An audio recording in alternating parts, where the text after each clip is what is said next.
Palakad, kasiyan ang katawan.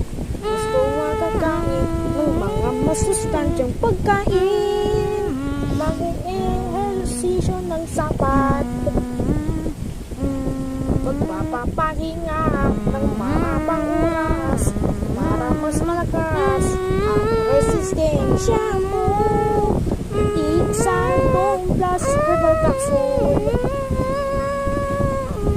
Merong sakat na tongkat, ali at maruang manunggay, lagundi at siyang mangustin. May isang sangkap na ibang bansa sa Asya.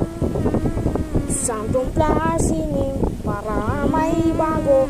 Santong plus herbal capsule ang inyong umiinom mula 3 days o 4 days. Ang Santo Plus Herbal Capsule may sangkap ng malunggay, mangustito, kakali at saka laguti para mas malakas ang resistensya at kasama ang tamang pagkain. Santo Plus Herbal Capsule. Maagang paalala, ang Santo Plus ay hindi gamot kung dapat gamitin panggamot sa mga uri ng sakit.